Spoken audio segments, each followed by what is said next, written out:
If you're a new parent, you've got a million things on your mind. And one of the big ones, for sure, is your child's hearing. Is it okay? How do you even know?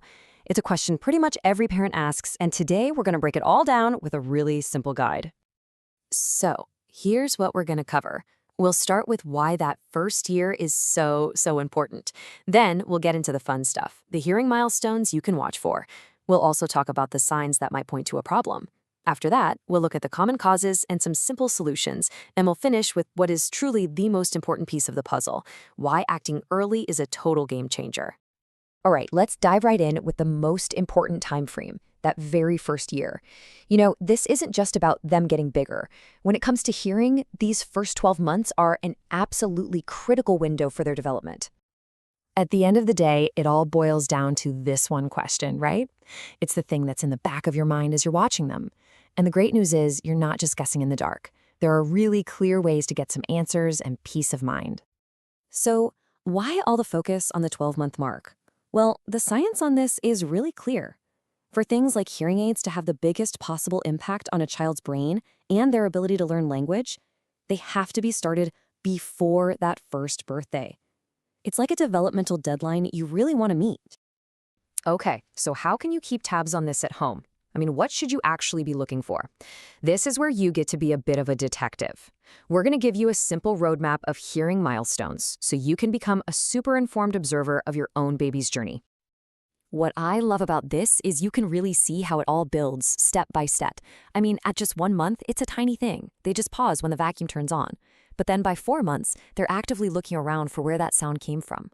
At 7 months, it's like a reflex. They'll turn instantly, even if you just whisper. By 10 months, they're starting to anticipate sounds, like the jingle of your keys. And then the big finale at 12 months. They actually understand and respond to their own name. Each one is a little victory.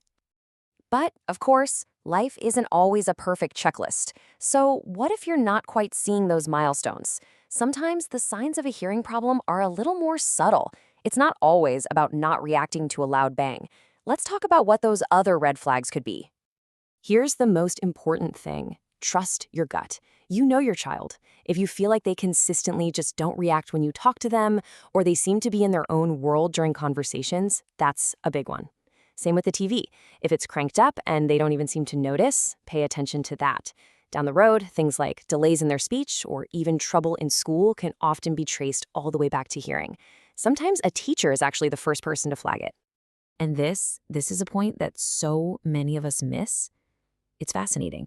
A child who seems like they're being disobedient or acting out, they might not be ignoring you on purpose. They might just not be hearing you clearly. So what we see as a behavioral problem could actually be a communication problem. Okay, so if you're feeling a little concerned, the natural next question is, why? What's causing this? Understanding the why is the first step. And honestly, the causes are often really common and, more importantly, treatable. So when you look at hearing problems, they pretty much fall into 2 main buckets. Some are congenital, which just means a child is born with them. That could be because it runs in the family, or maybe the mom had an infection during pregnancy. But what's actually more common are issues that are acquired after birth. And these are usually from things like ear infections, maybe a blockage from wax, or a really common condition called glue ear. Let's spend a second on glue-eared, because this is the #1 cause of hearing issues in little kids.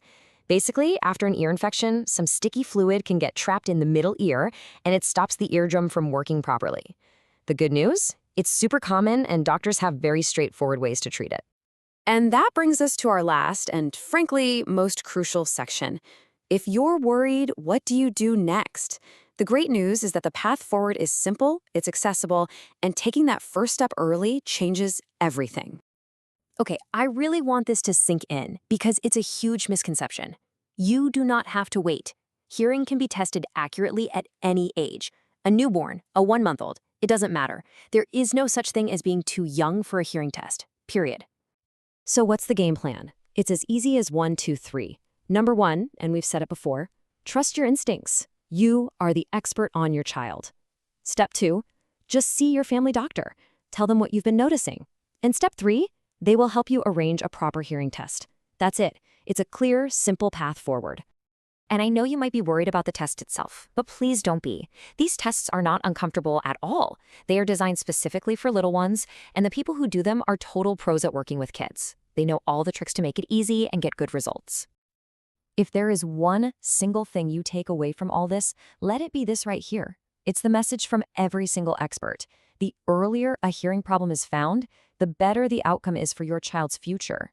For their speech, their learning, everything, time really, really matters. A child's entire world is built out of what they hear. Your voice, stories, music, that's the foundation for communication, for connection. Everything they're going to become is shaped by what they can hear today. So the real question is, are you listening?